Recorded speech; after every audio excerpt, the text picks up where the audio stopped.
गोपाल जय जय राधा वर माधव हरे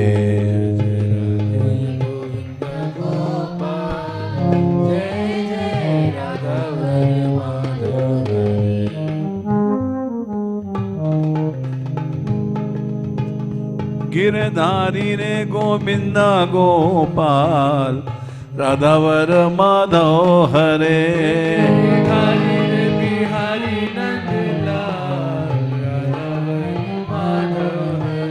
जय जय माधव हरे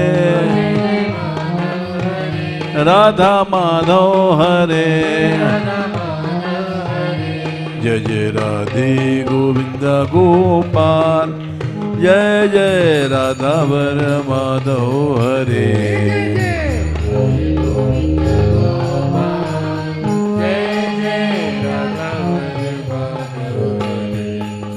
राधे गोविंद गोपाल जय जय राधावर माधव हरे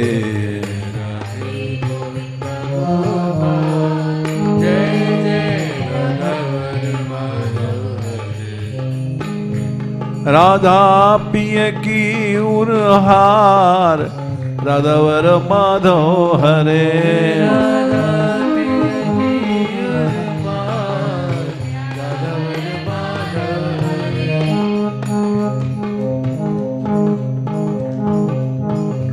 प्यारो प्यारो तिय के उरहार राधावर माधव हरे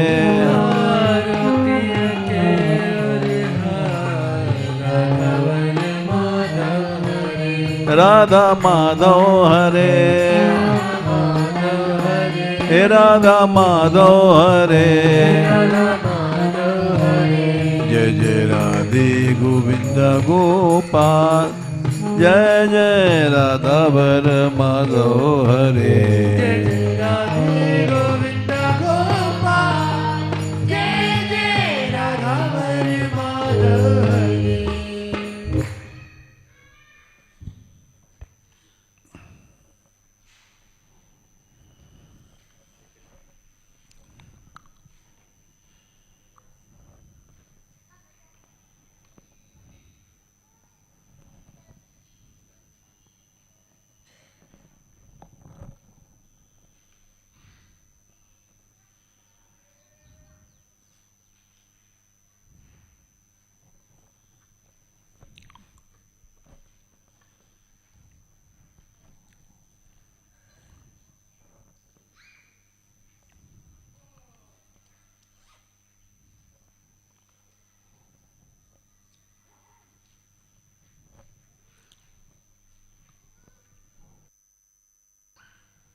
रामानुजाचार्य जी ने सभी पुजारियों को निकाल दिया था। ये सेवा के योग्य नहीं है, अनाचारी हैं, लोभादि वृत्तियां देखी ही जाती हैं पंडाओं में, पुजारियों में। किंतु कई बार जगन्नाथ जी ने उनसे कहा इन लोगों को नहीं निकालो। वे रोज रोते थे मंदिर के पीछे जा करके। उनकी जीविका यही है।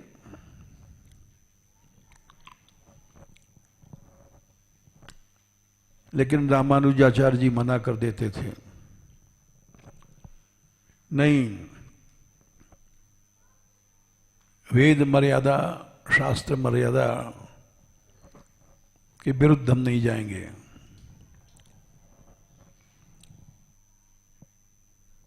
वेद विरुद्ध बुद्ध अवतार में भगवान बोले तो बुद्ध अवतार को लोगों ने छोड़ दिया।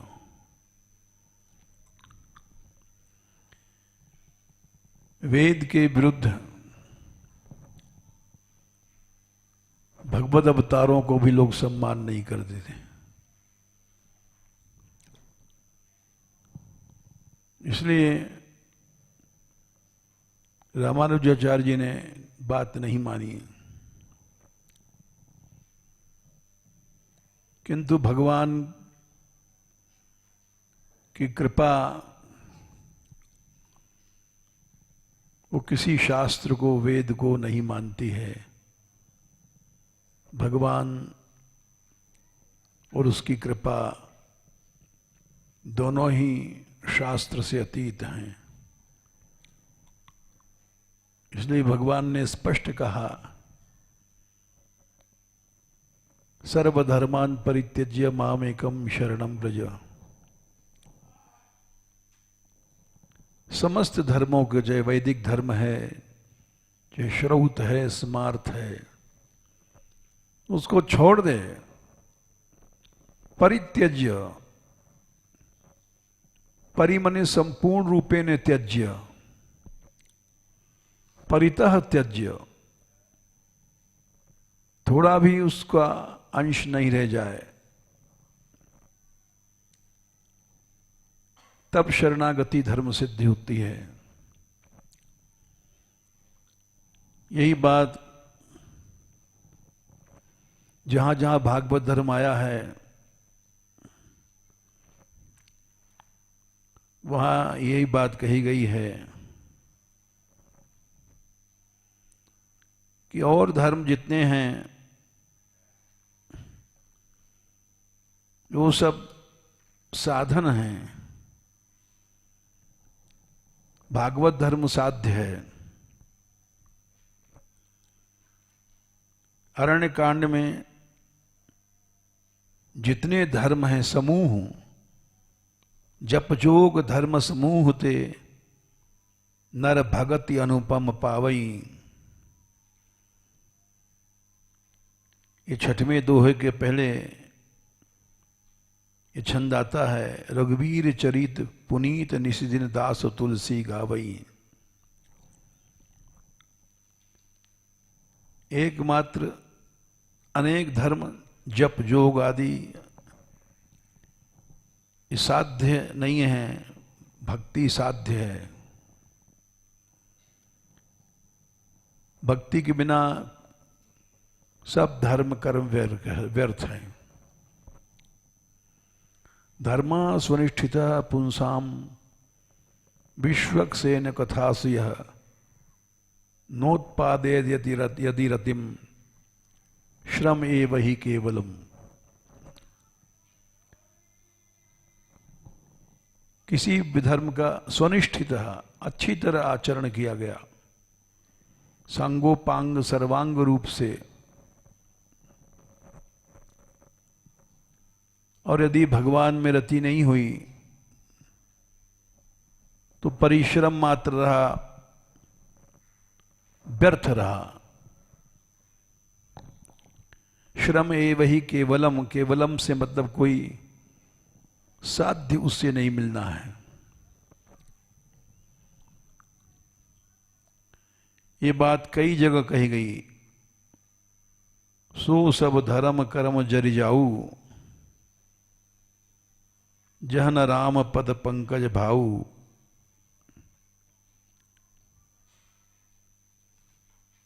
वशिष्ठ जी ने कहा कि उस सब धर्म कर्म में आग लगा दो, जल जाएं, यानी उनको जल जाने दो। अत्यधिक हेय हैं जहां भगवान के प्रेम की प्रधानता नहीं है। भागवत धर्म ही यहां तक कि जितने धर्म हैं उनको छोड़ देना ही चतुरता है। कठिन काल मलकोष, धर्म न ज्ञान न जोग जप। अरण्यकांड 6वां दोहा।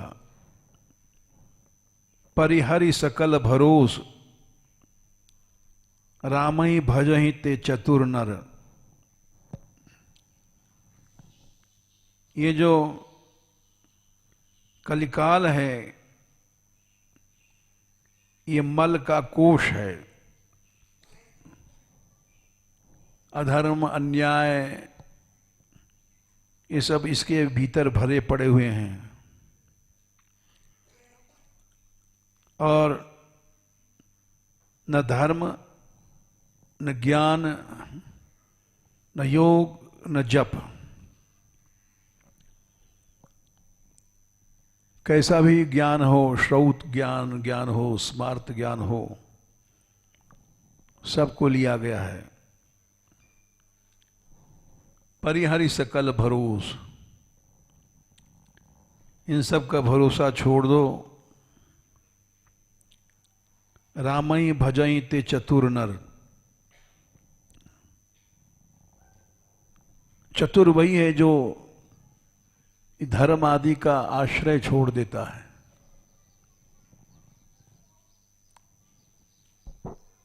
भगवान ने इस बात को अर्जुन से सबका निचोड़ कहा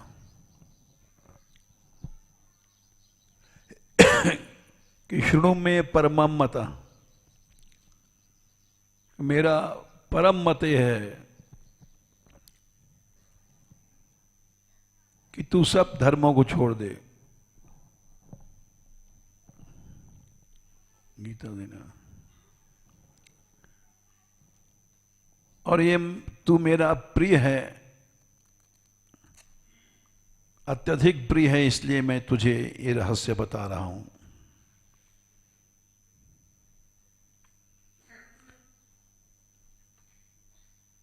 उन्होंने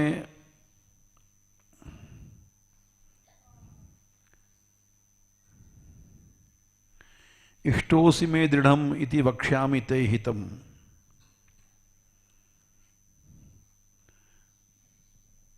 तू मेरा परम प्रिय है।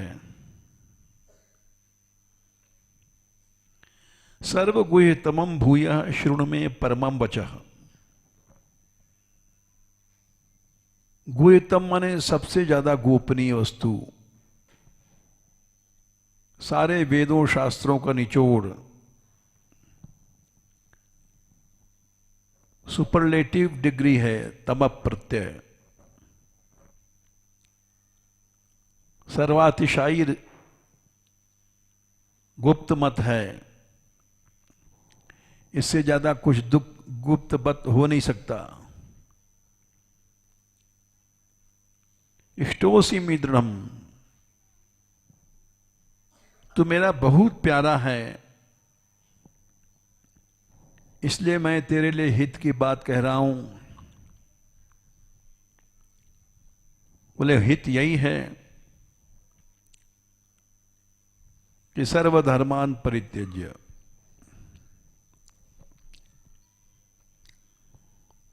मन्मना भव मद भक्तो मदयाजी माम नमस्कुरु, मामे वैश्यसि सत्यम ते प्रतिजानी प्रियोसि में।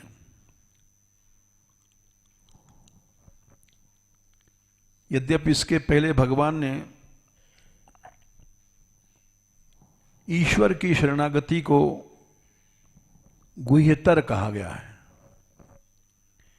इसको अंग्रेजी में कंपैरेटिव डिग्री कहते हैं। इति ते ज्ञानम आख्यातम गुह्यात गुह्यतरम मया, विमृश्य तद एतदशेषेण यथेच्छसि तथा गुरु। ईश्वर की शरणागति, उसको भगवान ने गुह्यतर कहा। इसके बाद भी फिर से उन्होंने इस बात को कहा, इससे भी ज्यादा गुह्य बात और सुन, ईश्वर की शरणागति से भी ज्यादा गुह्य है मुझ कृष्ण की शरणागति। मन्मना भव मद भक्तो मद याजी माम नमस्कुरु। और मेरा भक्त कैसा बन? सर्वधर्मान परित्यज्य, इस धर्मों को छोड़ करके परितः चारों तरफ से छोड़ दे। धर्म छोड़ना तो पाप है, बोले वो जिम्मेदारी मेरे ऊपर है, मैं सभी पापों से छुड़ा लूंगा।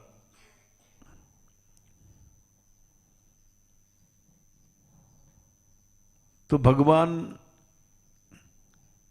की शरणागति कैसी भी है, चाहे पंडा पुजारियों की शरणागति लोभ की थी, निर्गुणा भक्ति नहीं थी। क्योंकि अगर सच्चे भक्त होते तो रामानंद स्वामी क्यों निकालते उनको?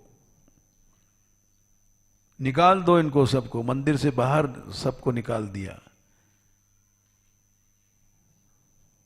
कोई क्या कर सकता है? 1000 उनके निजी शिष्य साथ में हैं, 1 बटालियन तो साथ में चल रही उनके। वैसे भी देखा जाए तो जनशक्ति कम नहीं है उनकी। तो इसीलिए भगवान की कृपा वो किसी विधि निषेध जाति शास्त्र आदि को नहीं मानती है।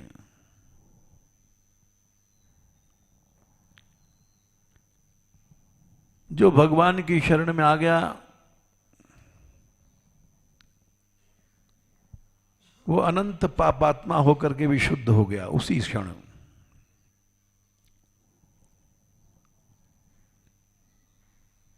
समर्पण से ज्यादा कोई न वस्तु सिद्ध थी, न है, न होगी।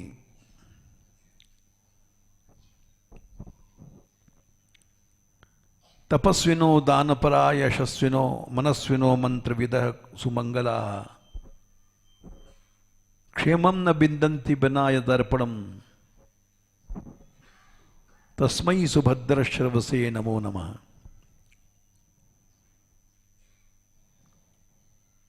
सुखदेव जी जब कथा कहने बैठे, दूसरे स्कंद के 4थे अध्याय में मंगलाचरण रूप उन्होंने जो श्लोक कहे श्रीमद् भागवत धर्म के, वे स्तंभ हैं, खंभ हैं। बोले कितना बड़ा तपस्वी, तपस्विनो दानपराः, चाहे कोई पृथ्वी का दान कर दे, सारे संसार का दान कर दे। यशस्विनो,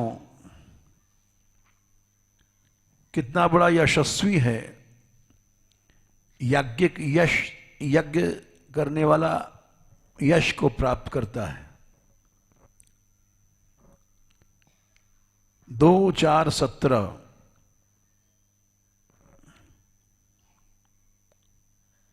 4था अध्याय 17वां श्लोक। दानी है, यशस्वी है यज्ञ करके, मनस्वी है, योगी है, योगश्चित्त वृत्ति निरोधः, मंत्रवेत्ता है, आगम शास्त्र का ज्ञाता है, सुमंगला, बड़ा सदाचार संपन्न है, लेकिन कल्याण को नहीं प्राप्त होगा। क्षेमम न बिंदन्ति विनाय दर्पणम, बिना भगवान के अर्पण किए। तस्मै सुभद्रश्रवसे नमो नमः। ऐसे मंगल यश वाले भगवान को हम नमस्कार करते हैं। और यही नहीं, कैसा भी पापी है, किरात, वही 18वां श्लोक है इसके नीचे। किरात हूणांध्र पुलिंद पुलकसा आभीर कंका यवना खसादयः येन्ये च पापा यदुपाश्रयाश्रया शुद्ध्यन्ति तस्मै प्रभ विष्णवे नमः।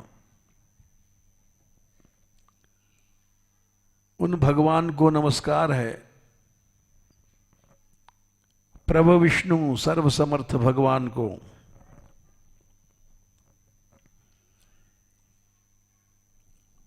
उनकी शरणागति तो बहुत बड़ी है। यदुपाश्रयाश्रया, ये बड़ा विचित्र श्लोक है। भगवान के भक्तों की भी शरणागति अगर किसी के अंदर है तो पवित्र हो गया, उसको पवित्रतम समझो। किरात जंगली भील होते हैं, हूण ये बर्बर जातियां हैं, आंध्र पुलिंद पुलकस ये जंगल जातियां हैं, जंगली। ये मनुष्य को पकड़ करके कच्चा खा जाती हैं, पकाती बकाती भी नहीं है। जैसे मांस खाने वाला तो मांस को पकाता है, बर्बर जातियां उसको कहते हैं जो कच्चा खा जाए।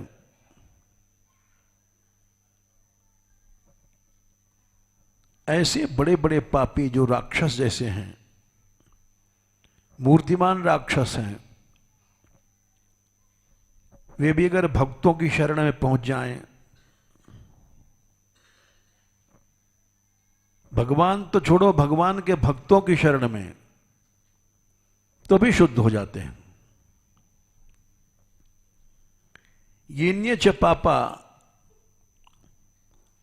और जितने पापी लोग हैं एक क्षण में शुद्ध हो जाते हैं। भक्तों की शरणागति ही इतनी बड़ी है,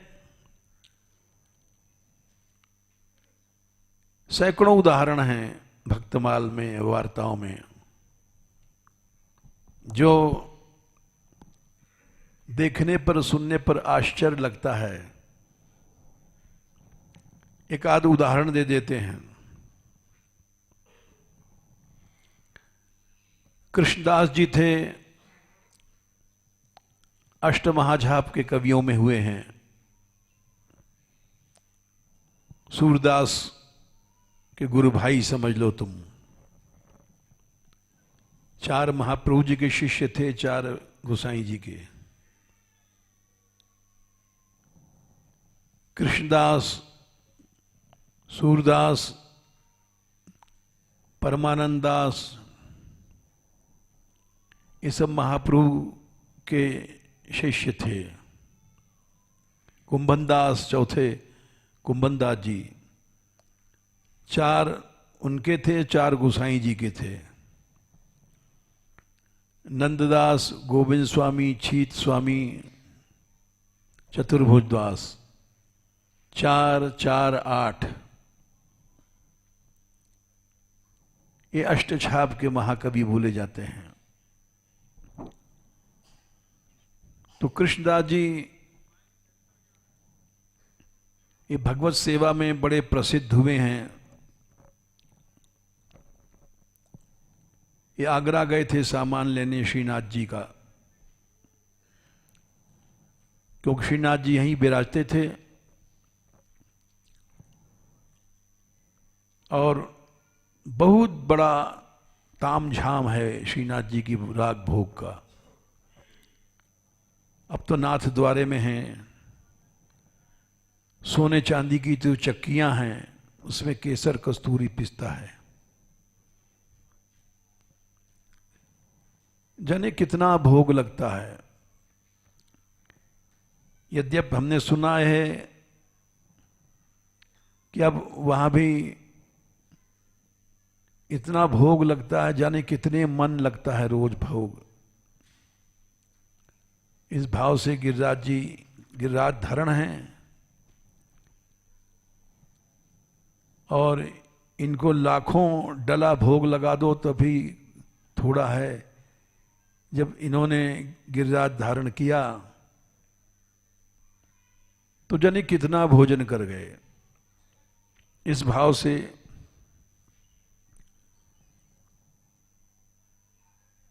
तो वो सामग्री आगरा से आई, दिल्ली से आती थी, आगरा से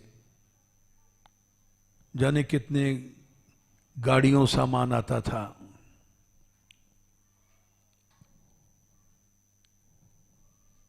तो आगरा में सामान लेने गए थे और जिस गली से निकल रहे थे वो वेश्याओं की गली थी। हर शहर में वेश्याओं का मोहल्ला अलग होता है। उस गली में अच्छे लोग नहीं जाते हैं और जो धोखे से घुस गए तो वो बदनामी से डरते हैं, धोखे से भी वहां नहीं जाते हैं। वो गली अलग होती है वेश्याओं की। हमें पता है क्योंकि हम उस गली से निकल चुके हैं, वो दृश्य देखा है हमने। तो वो आगरे में जिस गली में वेश्याएं रहती थी उधर से निकले हुए ऊपर से आवाज आ रही थी गाने की कि वो वेश्या गा रही थी। बड़ी सुंदर आवाज, बड़ा सुंदर स्वर ताल राग।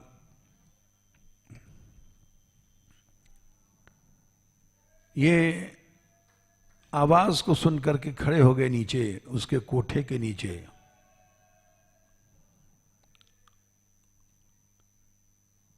और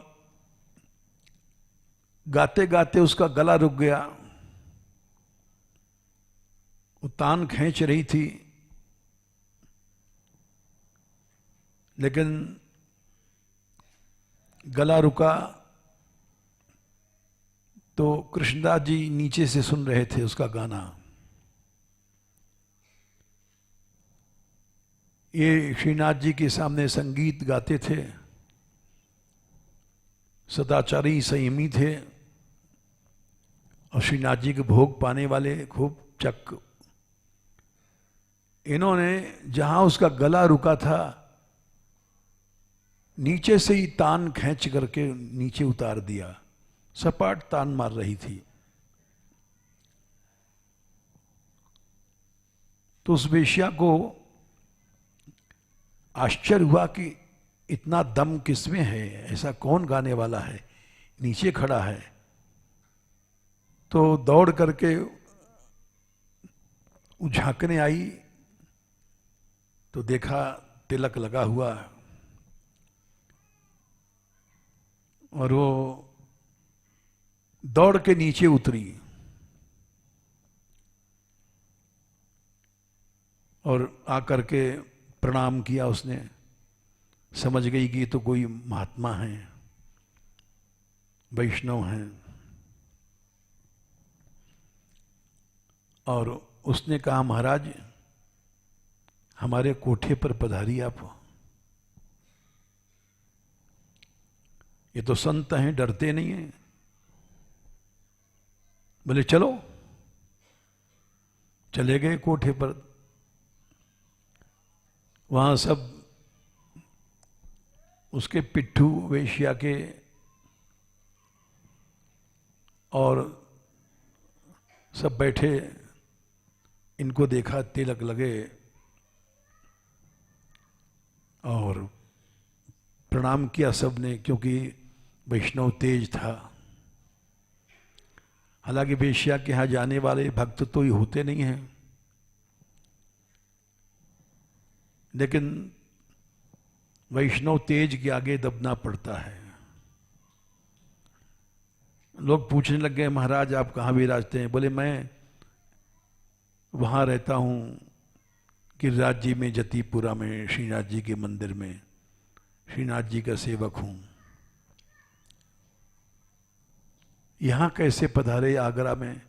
बोले यहाँ ठाकुर जी की सामान लेने आता हूँ। ये गा रही थी तो संगीत सुन करके हम चले आए, क्योंकि हमारा लाला संगीत बड़ा चाहता है, संगीत का रसिया है और गाने बजाने का बहुत शौकीन है।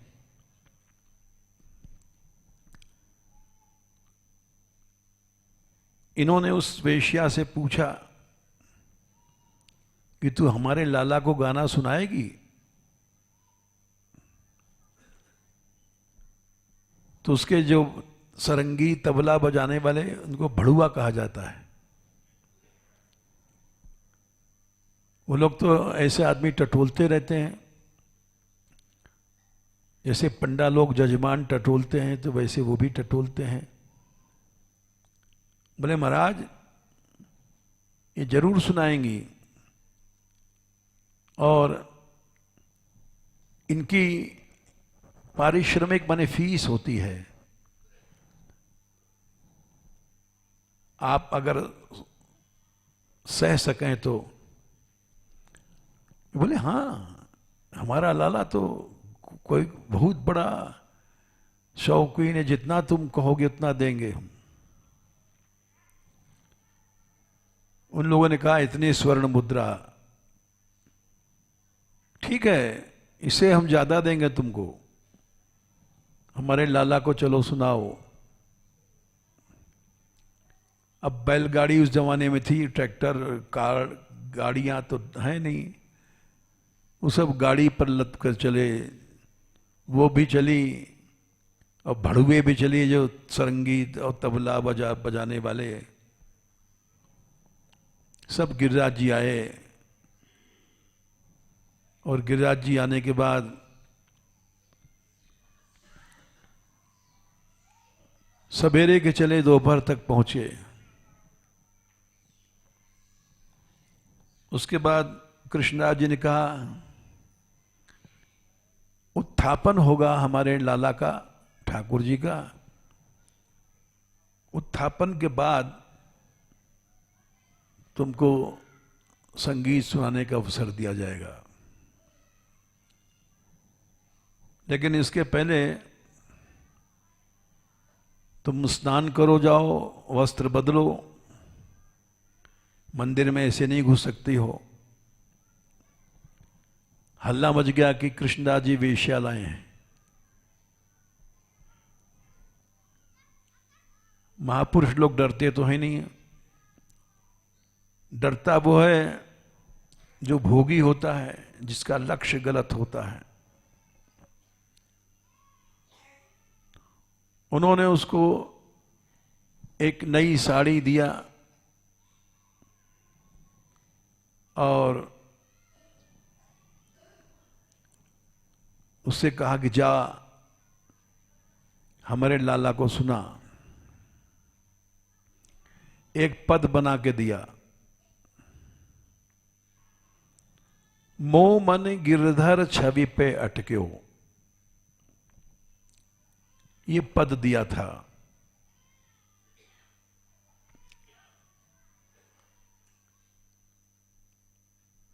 ललित त्रिभंगी अंगन पर चल चिबुक चाड़ पर अटक्यो,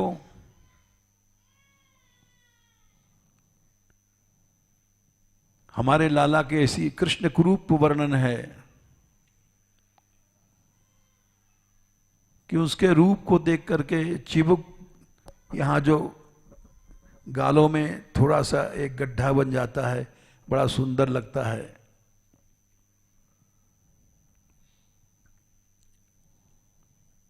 वहां पर हमारा मन फंस गया। सजल श्याम घर नील मनोहर,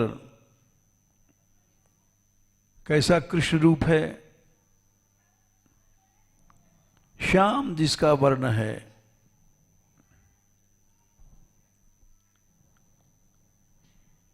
वहां पर हमारा मन रुक गया।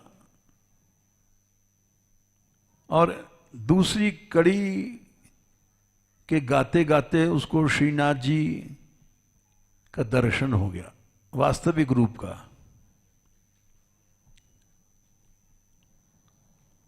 और वो वहीं लुढ़क गई, यानी उसको श्रीनाथ जी ने स्वीकार कर लिया, यानी यूं समझो कि इस लोक को छोड़ गई या मर गई, अपनी अपनी भाषा में समझ लो। जब लुढ़क गई तब तीसरी कड़ी कौन पूरा करेगा? तब कृष्णदास जी स्वयं आए और तीसरी कड़ी का है, कृष्णदास कियो प्राण निछावर, यह तन जग सिर पटक्यो।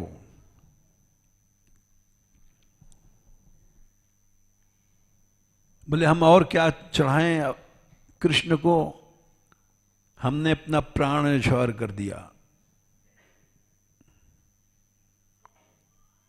और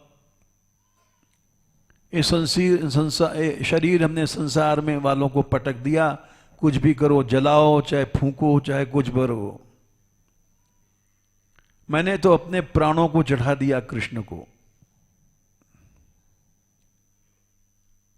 कृष्णदास की ये प्राण निछावर, फिर कहूं अनंत न भटक्यो, मोमन गिरधर छवि पे अटक्यो।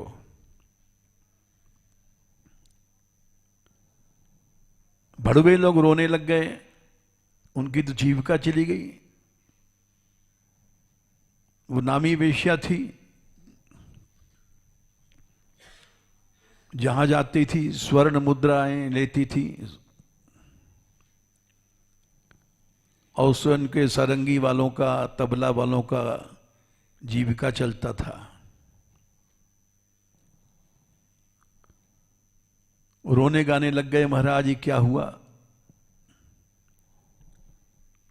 बोले भाई मैं क्या करूं, ये तो इसने गाया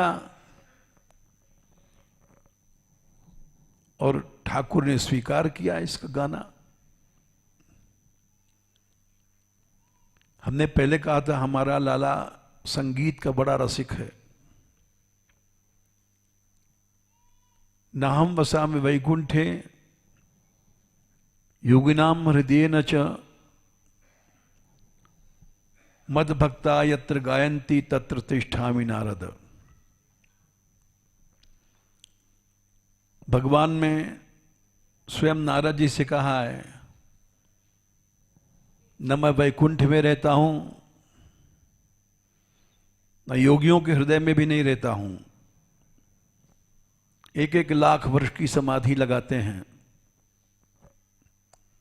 वहां भी नहीं रहता हूं। फिर हमारे भक्त जहां गाते हैं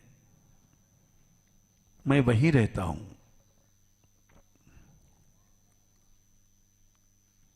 मीरा नाचती थी, गिरधारी लाल संग नाचते थे। नाच नाच के उसने कहा भी है, इधर लाओ, कि ये उपासना में बड़ी शक्ति है।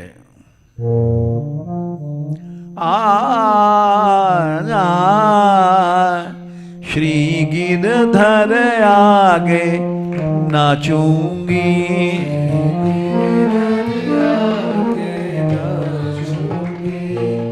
गिरधर आगे नाचूंगी,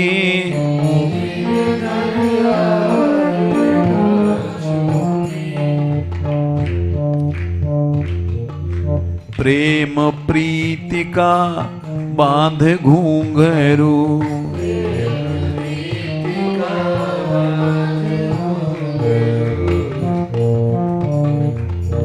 प्रेम प्रीति का बांध घूंघरू,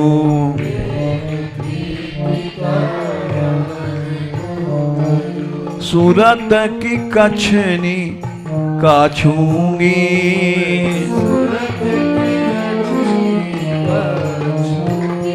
मैं तो नाचूंगी, श्री गिरधर आगे नाचूंगी।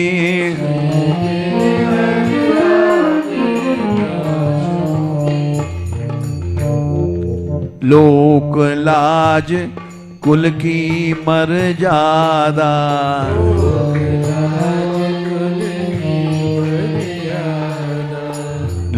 लोग बुराई करते हैं, करते रहो। लोक लाज कुल की मर्यादा,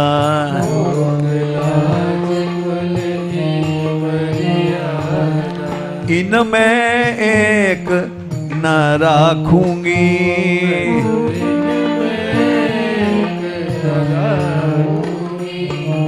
इनमें एक न राखूंगी।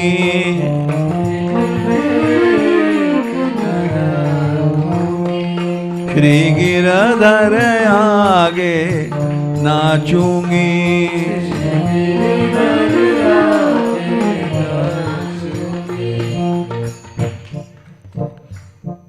जो सच्चे भक्त हैं वो तो प्रसन्न होंगे।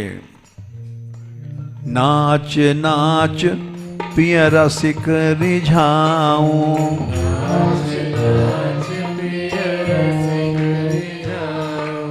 नाच नाच पिय रसिक रिझाऊं,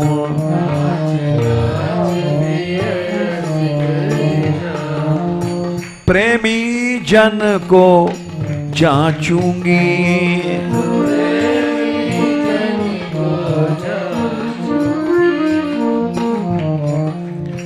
जो प्रेमी हैं सच्चे भगवान के भक्त वो प्रसन्न होंगे कि क्या बढ़िया उपासना है। प्रेमी जन को जांचूंगी,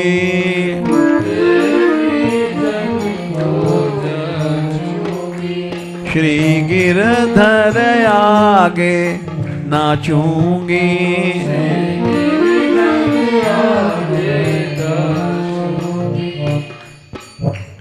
और दावा देखो, हमारे नाचने पर कृष्ण रीझेंगे और हम उनके पास पहुंच जाएंगे और उनके पलंग पे उनके साथ सोऊंगी। पी के पलंगा जा पौड़ूंगी,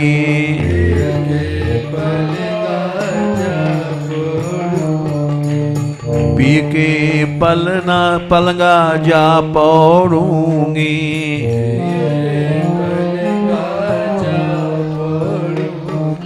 मीरा हरे रंग राचूंगी,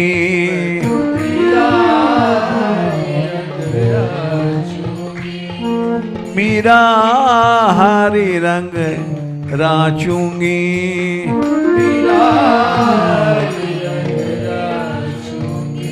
श्री गिरधर आगे नाचूंगी।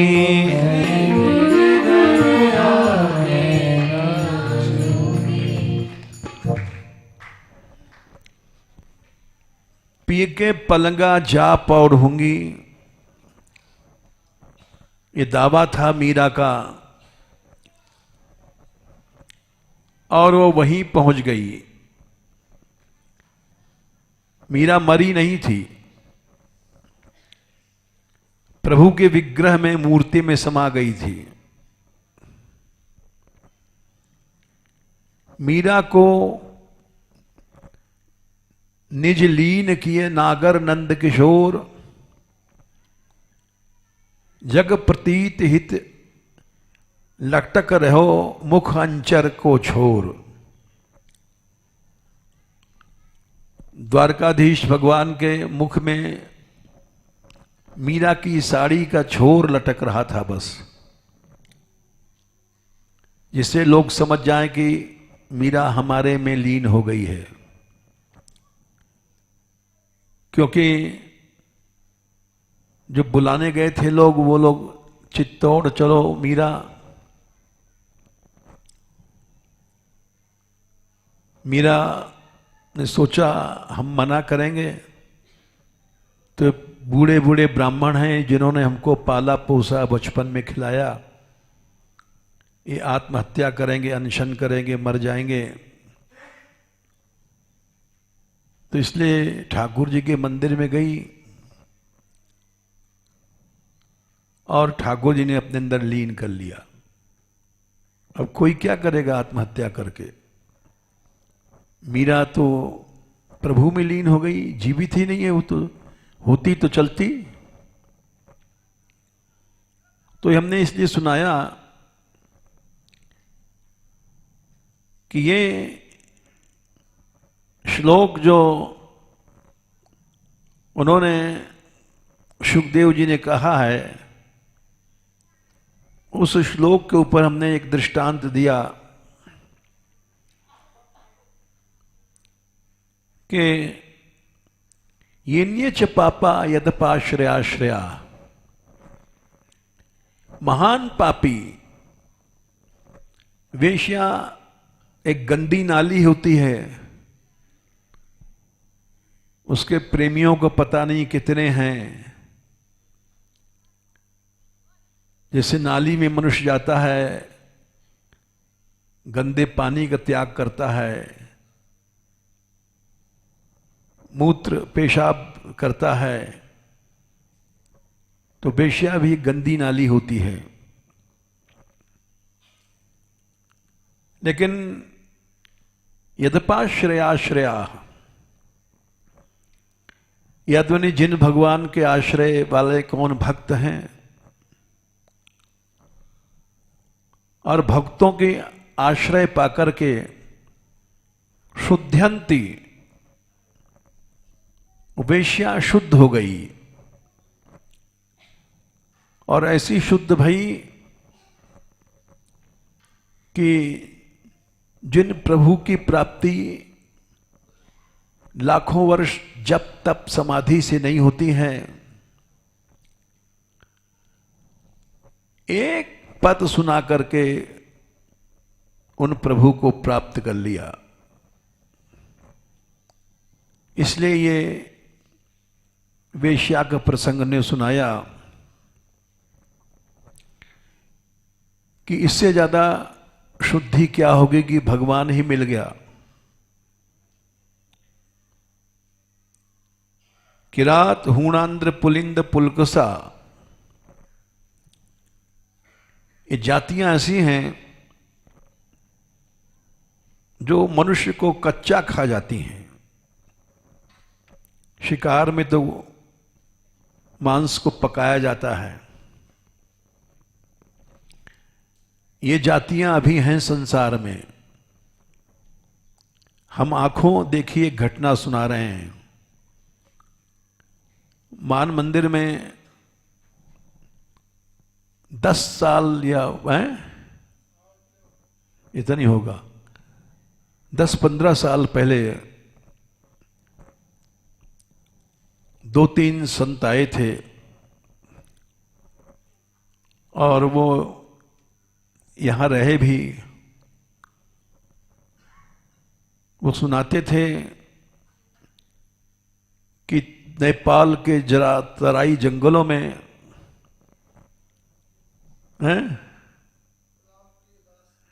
रामप्रिय दास उनका नाम था। हाँ, तो अभी हैं भी, पता बता रहे हैं, राम दयाल दास, राम बिहारी दास नाम है। अभी रहते हैं, जाके पूछ आओ। तो वो भटक गए जंगलों में और वहां भटक करके कई जने थे, 3-4 थे शायद, 3 थे। जो भी हो वो पहुंच गए। कहां रात में रहेंगे,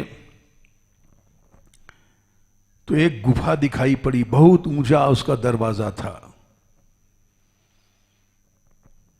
बोले ये तो गुफा है। बोले कोई रहता होगा, चलो जंगल है यहां, गुफा में शेर चीते इससे तो बच जाएंगे। वहां गए तो देखा एक बड़ा लंबा मनुष्य लेटा था, बड़ा लंबा। उसको देख करके, इनको देख करके ऐसे इशारा किया, आओ बैठो बैठो। ये वहां बैठे। बड़ी गुफा थी, उसमें 2500 गायें थी, क्योंकि रात में बाहर तो शेर खा सकता है, जंगली जानवर। तो वो तमाम गायें थी। ये वहां पर बैठे,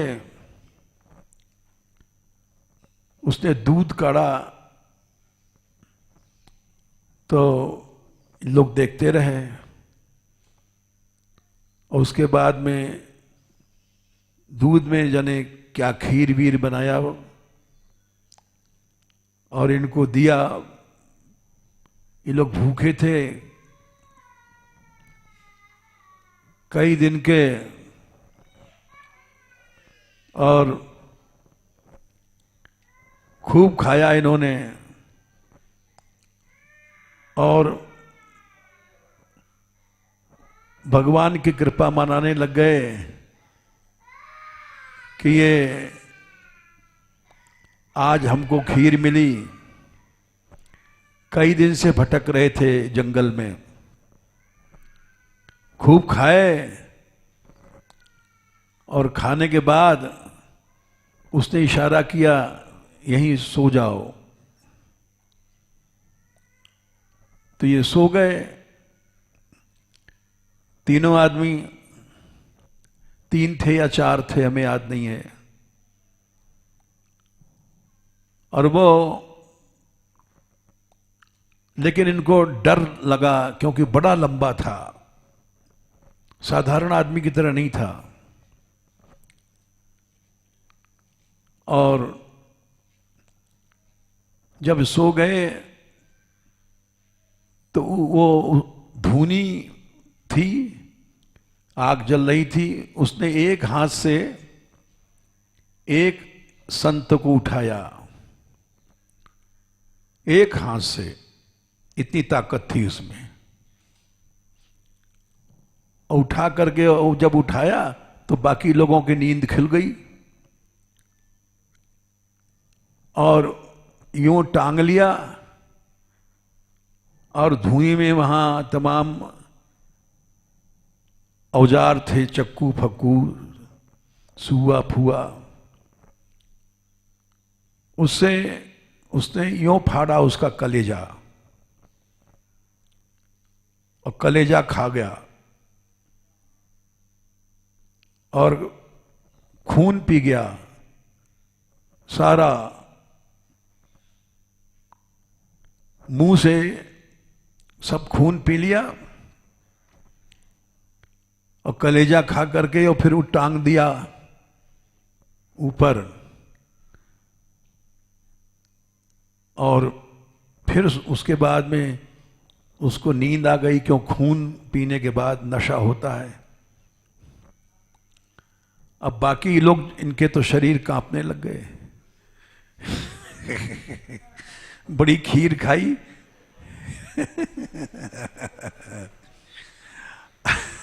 अब इसके बाद तुम्हारा नंबर है। तब सोचने लग गए कैसे भागें। उस गुफा का दरवाजा इतना बड़ा पत्थर था, सैकड़ों मन का उसको ढक दिया था उसने पत्थर। वो पत्थर ही हटा नहीं सकते थे। और ये दोनों कांप रहे थे डर के मारे। वो आराम से सो गया, क्यों खून पिया था सारा, नशा होता है। तो एक की हिम्मत भई, और वो गया उस धुनी में, देखा सो रहा है, नाक बज रही है उसकी। तो बड़े बड़े सुआ थे पहने पहने, उसको उसने धूनी में डाल दिया आग में, तो गर्म हो गए लाल। और हिम्मत करके उसने क्या किया,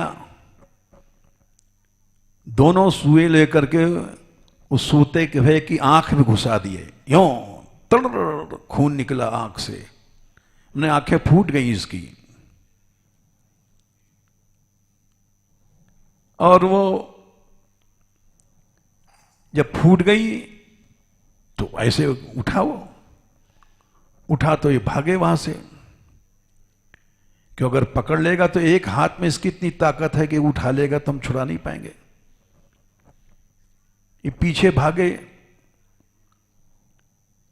और वो भी उठा, उसकी आंखें तो फूट गई थी। इनको ढूंढने लग गया, 20 गायें थी इस गुफा में, गायों में छुपते रहे, कभी इस गाय के नीचे कभी उस गाय के नीचे। तो समझ गया कि ये हम पकड़ नहीं पाएंगे, तो गायों में छिप रहा है। तो उसने उस गुफा का पत्थर हटाया, कर कर ऐसे आवाज बोलने लग गया। उसकी आवाज सुनकर के गायें बाहर निकलना शुरू कर गईं और एक एक करके निकलती रहीं। और वो एक टांग ऊपर एक टांग नीचे करके फैला करके बैठा था कि ये शिकार निकल न जाए। तो राम बिहारी दास इनका नाम था, इन्होंने उससे कहा कि जल्दी से गायों के साथ निकल के भाग जा, नहीं तो मरना तो ही है, मरेंगे। वो आखिर में डर के मारे नहीं निकल रहा था, तो इसने पकड़ के धक्का दिया उसको, वो गिरा जाके नीचे। और आखिर में भी किसी तरह से भाग गया, गायों के पीछे छिप छिप करके। बाहर आकर के सोचने लग गए कि इसका कोई भाई बंधु तो नहीं है, वो पकड़ ले। भागते रहे सारी रात, रात भागते रहे और जान बच गई। फिर वहां से बोले कहाँ फंस गए थे। ये धीरे धीरे आए और यहाँ ब्रज में आए, या मानगढ़ में हमारे पास रुके थे और इन्होंने सारी घटना सुनाई। तो हमने इसलिए सुनाया, इसको बर्बर जातियां कहते हैं। ये भी अगर महात्माओं के शरण में आ जाएं तो पवित्र हो जाते हैं। किरात हूणांद्र पुलिंद पुलकसा आभीर कंका यवना खसादय येन्यच पापा यदुपाश्रयाश्रया। ऐसे भी पापी जैसे बेश्या थी, वो महात्माओं के पास पहुंच के शुद्ध हो गई। जैसा हमने तुमको कृष्णदास जी का चरित्र सुनाया, एक वेश्या भगवान की प्राप्ति कर गई महात्मा के आश्रय से। इसलिए महात्माओं का आश्रय लोग लेते हैं, जो सच्चे संत हैं उनका आश्रय भगवान से भी बड़ा आश्रय माना गया है।